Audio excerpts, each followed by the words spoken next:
Welcome to MTG Friends. I'm Ryan. We're going to do Talrand Sky Summoner. We're going to go ahead and do a Merfolk Tribal in this instance. I decided to go without the plethora of counter spells and typical FASA type stuff where we're trying to remove our entire library to do an alt-win combo thing.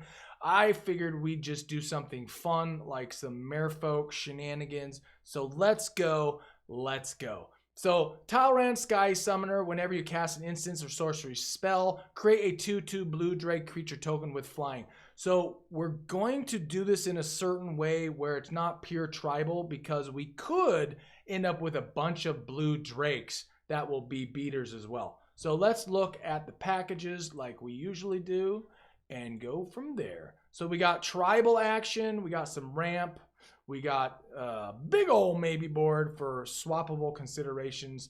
We got a few counterspells, not zero counterspells, but just a few really pertinent ones. A good amount of draw and a lot of Merfolk action. A couple tutors that you would expect and a few control pieces.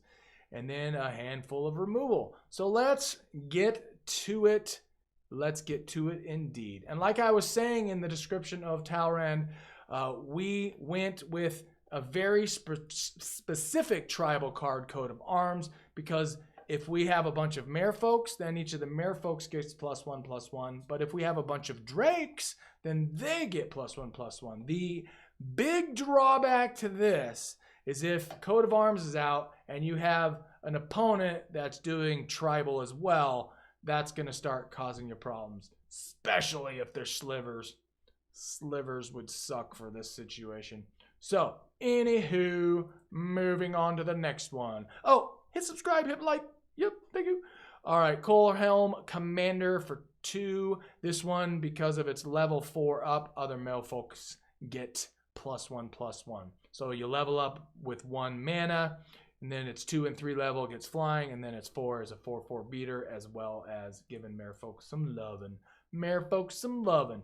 All right, Heraldic Banner. It makes our Merfolks +1, but it also gives all of our blue creatures +1 as well. And then we can also add 1 blue mana. So this is great for whether it's Merfolks or for Drakes.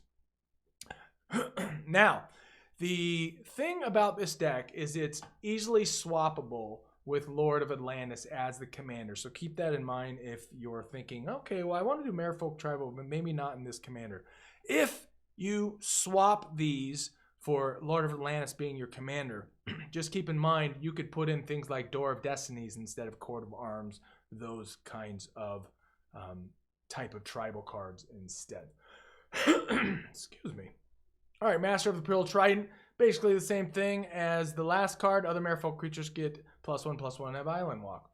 Now I looked for some kind of land card or card that makes all lands islands. Couldn't find anything except for this 7-drop fish that kind of sucks. So if some card comes to your mind that's like, oh, this card makes all of your opponent's lands islands as well, let me know. But I can't remember that ever existing or being in existence. All right, Merfolk Sovereign also gives Merfolks +1/+1, and target Merfolk can't be blocked this turn. Marrow Commerce. This is one of those tribal enchantments. At the end of your turn, untap all Merfolks. I love this card. It's hilarious. Hilarioso. Marrow Regiri. Other Merfolks get +1/+1. Whenever you cast a Merfolk spell, you may tap or untap target permanent. So this is very blue jank, as you would expect with that tappy tapper crap. Vanquisher's Banner, very specific for casting creatures that are Merfolk that now get +1/+1. And whenever you do, you get to draw a card. All right, I felt like we needed a little extra draw in here, so I put Ancestral Vision in here. Suspend 4 just means it takes 4 turns for it to pop off. Target player draws 3 cards.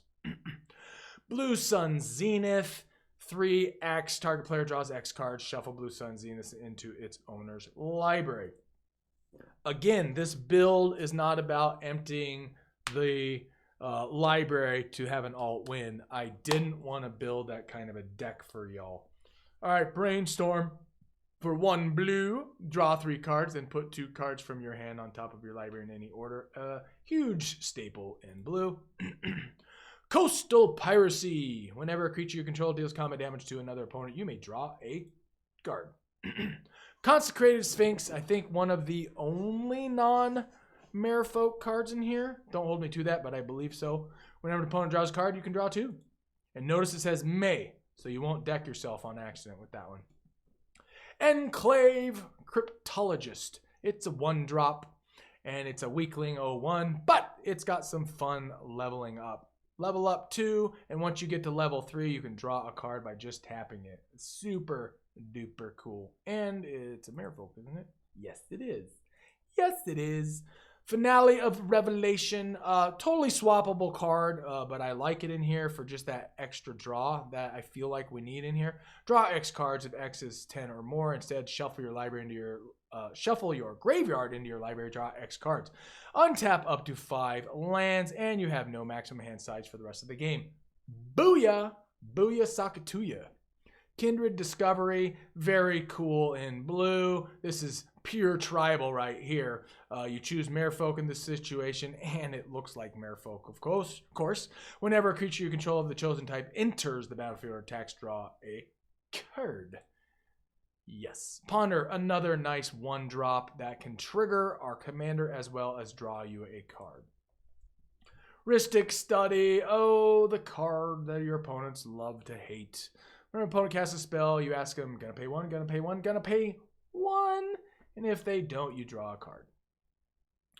Silvergill Adept. It's a 2-drop. As an additional cost to cast Silvergill, reveal a Merfolk, which is pretty easy in this build. Or pay 3. Whenever it enters the battlefield, draw a card. Draw, draw, draw. Now, this is one that's in here because we have the other Merfolk that lets you tutor it up. Sorry for the foily look. That's the only iteration of this.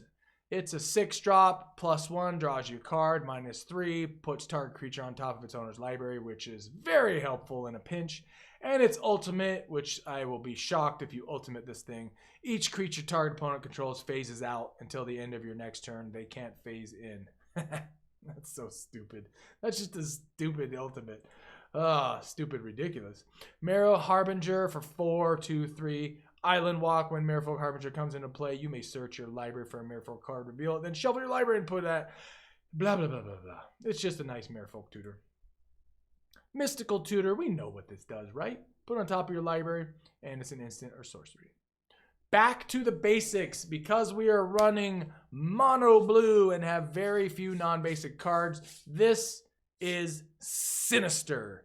Non-basic lands don't untap during their controller's untapped steps. That's a big ol' FU to your opponents.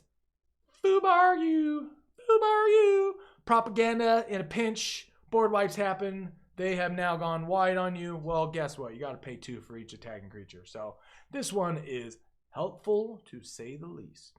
All right, Treachery. For anybody who's giving you super problems. For 5, you can control enchanted creature. I just think taking control of your opponent's creatures is really funny in a way.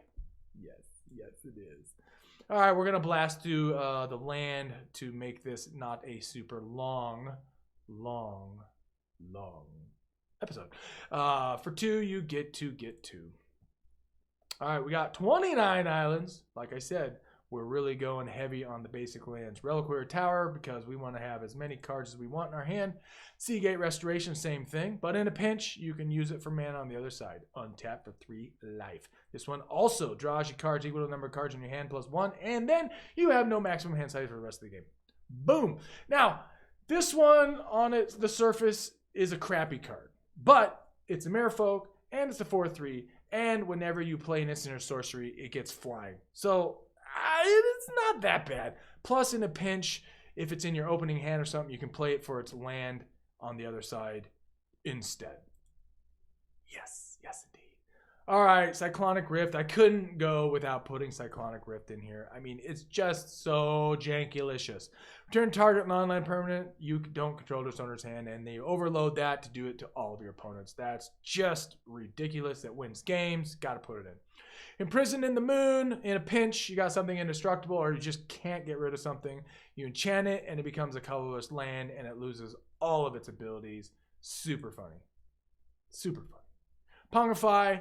Very similar to the same thing. Destroy target creature. It can't be regenerated, and they get a 3/3/8. Same thing with rapid hybridization. Destroys it. Gives them the 3/3 what? Frog or something. Something silly. Frog. Frog lizard. So dumb. All right, Raven Form. A very, very underwhelming card on its surface, but guess what? This thing is incredibly useful. Exile target artifact or creature. Its controller gets a 1/1 blue bird. Meh, who cares about the bird? And you can foretell it, which is just a nice little bonus. But for 3, you can exile a creature. That is great for blue. Snap. Return target creature to its owner's hand. Untap up to 2 lands. I just like that card. High Tide. I don't know why I felt like singing that. All right, until end of turn, whenever a player taps an island for mana, you get double instead. So we need to get some mana in the mana pool. This is the way to do it, y'all. Oh, and totally swappable card if you don't feel like dropping 30, 40 bucks on it. Because I don't think it's been reprinted very often. In fact, almost maybe once. Oh, that's way cheaper. Wonder why that one said it was expensive. Anyways, I digress. Never mind. High Tide. Awesome card in blue. Mana Crypt. You can swap this out for another mana rock or just put in another island or whatever you want. If you got it, run it. If you don't, you know the drill. Midnight Clock. All right, it is ramp, but it is also draw. Put an hour counter on it. At the beginning of your upkeep, put an hour counter on Midnight Clock, and it also taps for a blue. And then when it's got 12, you exile it, and then you draw 7 cards. Pretty great. Oh, and then you shuffle your graveyard and your library, too. I mean, this is a really cool card. All right, blue spells cost 1 less. Sapphire Medallion. Sky Medallion. This one comes in tap, so it's way suckier than the Medallion. But it's still cool, because it's ramp. In blue. Soul Ring. Yes, of course, the Soul Ring. All right, so you can't really play blue without doing a little bit of counterspell FUs to your opponents, including counterspell. Cryptic Command, which is more versatile, so you can counter target spell or return target permanent to its owner's hand, or tap all creatures your opponents control, or draw a card, and you get 2 of those. Disallow. This is nice because you can counter target spell or activated abilities or triggered abilities. I think that's pretty darn tootin' good. Fierce Guardianship costs you nothing if you got your commander out. Counter target non-creature spell. Force Negation, you absolutely do not have to run this. You can just run another 3-drop counterspell, but it has the added benefit of costing you nothing by dumping a blue card if it's not your turn. And of course, Mana Drain. If you want some ramp and counter a target spell, this is the way to do it for 2. This is a ridiculous card. Put it into your mono blue deck. Just put it in. Just do it. Do it, do it, do it, do it. Even if you don't have it, go get it. Or proxy it. But yeah, Mana Drain for sure. Swan Song. Counter target enchantment instant or sorcery spell. Its controller creates a 2/2 blue bird. This thing's great because it only costs you uno. Not 3, but 1. Uno. Ambassador Laquatus. I think I said that right. It's pretty cool. Target player puts the top 3 cards of his or her library into his or her graveyard. Boom. Shalaka-laka. Yep. Oh, we're in Merfolk. All right, this one was great when it was in Standard. I used to love playing a Simic build with this thing. Brian Bourne Cutthroat. It was in Standard. It was top deck material because it has Flash. Whenever you cast a spell during an opponent's turn, put a 1/1 counter on Brian Bourne Cutthroat. So this thing can get real big. Now, this deck isn't designed around this card, but it definitely will get big if it's on the play field long enough. Deep Channel Mentor. It's a 6-drop, which is really ridiculously expensive, but blue creatures you control are unblockable. So yeah, it's got really crappy stats in terms of a 2/2, but man, that is great to make all of your crap unblockable. Boom, boom, Shalaka in the room. Drowner of Secrets. Tap and untap Merfolk you control. Target player puts the top card of his or her library into his or her graveyard. So, depending on the situation, this thing can win you games. Because you start tapping all your Merfolks, and then 2, 2, 2. I mean, yeah, I realize there's 99 cards in the deck, but you know what I'm saying. Empress Galena. I don't know if you were familiar with this card, but it is super gross. Super gross. So for 5 and then another 2, as long as it doesn't have summoning sickness, of course, you can control a target legend or legendary permanent. Legendary permanent? Are you kidding me? Well, we're playing Commander, so there's going to be some legendary shenanigans out there for shizzle. At the very least, they're Commander. Harbinger of Tides for 2. You can cast as though it had flash if you pay 2 additional. When it enters the battlefield, you can return target tapped creature an opponent controls to its owner's hand. That is just a funny card. Magic Origins. Yeah, I thought that was out of that. All right, Kapala, Warden of Waves, 3-drop spells your opponents cast that target a Merfolk you control cost 2 more to cast. Abilities your opponent activate that target a Merfolk you control cost 2 more to activate. So might come into play, might not, but it only costs you a 3-drop, so it's pretty cool. It's pretty cool, yo. Whenever a spell or ability you control counters a spell, you may put a 1/1 blue Merfolk creature token onto the battlefield. Tap 7 untap Merfolks you control counter target spell. This thing can get real annoying for your opponents real quick. Thus, we included it. All right, Master of Waves. This was out of Theros. There we go. I like that one better. Protection from Red. It's a 2/1, which is crappy stats, but it's got other cool stuff. Elements, creatures you control get +1/+1. When it comes into the battlefield, put a 1/0 blue element creature token on the battlefield equal to devotion to blue. So that could go pretty wide, and as long as this thing stays alive, you got a lot of blockers. A lot of blockers, indeed. Merfolk Trickster for 2. All right, when it comes into the battlefield, tap target creature an opponent controls. It loses all abilities until end of turn. So this could be super utility in effect. That was terrible English, but you get what I mean. You can use this for its utility very effectively, depending on if you're trying to get your creatures through and there's a difficult thing blocking you. Phyrexian Metamorph, 3 and 2 life and or blue. You may have it enter the battlefield as a copy of any artifact or creature on the battlefield. So it's got versatility. Versatility indeed. And it's a shapeshifter, so therefore Merfolk in the house. Depending on what you make it turn into. Saprazan Air for 2. Whenever Saprazan Air becomes blocked, you may draw 3 cards. That's pretty awesome. Seafloor Oracle for 4. Whenever a Merfolk you control deals combat damage to a player, draw a card. So almost all of these Merfolks do something awesome for you. Surge Spanner for 4, 2/2. Whenever Surge Spanner becomes tapped, you may pay 2. If you do, return target permanent to its owner's hand. Another super annoying card. Yeah, Merfolk can be really annoying, can't they? What do you think? Put it in the comments. Are Merfolk annoying playing against? And therefore, that's why you're going to play this deck. Civilian of Sea and Sky for 3 out of Modern Horizons. I think this is the first iteration. Yes, it is. It's indestructible as long as you control at least 2 other Merfolk, which will be likely. Whenever it attacks, draw a card, and other Merfolks you have Ward 1.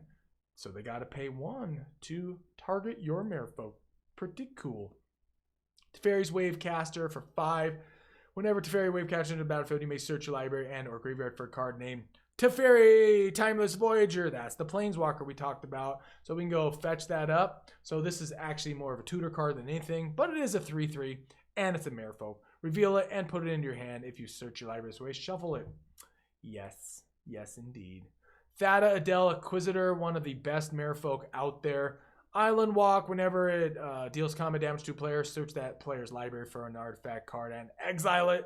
Then that player shuffles, and until end of turn, you can play that card. So this is a sinister card in the form of a Merfolk. Thieving Skydiver. Kicker X. X can't be 0 for 2. Whenever Thieving Skydiver enters the battlefield, if it was kicked, gain control of target artifact with a confirmed mana cost X or less. If that artifact's in equipment, attach it. Thievery at its finest. I think this is a very, very powerful card that people just don't realize is as powerful as it is. And the added benefit of it being a Merfolk in a tribal Merfolk deck is just sweet. All right. True Name Nemesis. This artwork is so awesome.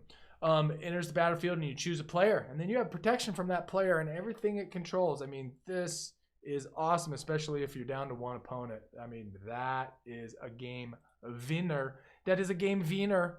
Wake Thrasher for 3. Whenever a permanent you control becomes untapped, Wake Thrasher gets 1/1 until end of tune.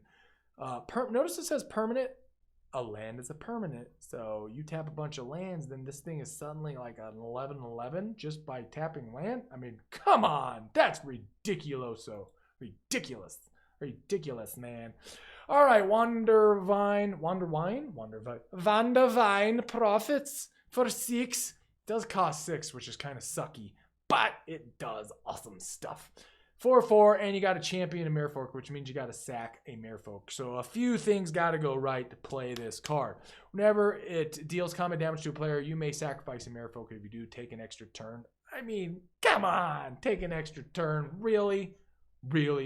This deck does not have the take extra turns crap going on, but if you make this one happen, make sure you chuckle sinisterly at your opponents. Mwah. That brings us back to the beginning. All right, Talrand Sky Summoner. Hope you enjoyed this deck. I think if you decide to put this one together, you're going to have a lot of fun with it. If you decide to tweak this a little bit and swap Talrand out for like Atlantis or something, just keep in mind there's only just a couple swaps you need to do. Otherwise, this one's going to be super fun. The Drakes in this are actually just basically a bonus. You suddenly just got a bunch of flyers that you normally wouldn't just by playing spells. So that's pretty cool, and that's why I designed it that way. I think you're going to have a lot of fun with this, and it's something different, something out of the norm for you. All right, thanks for tuning in. Check out the other episodes. Thanks for your support. If there is a deck tech you'd like to see, just put it in the comments. I will do my best to accommodate. All right, peace.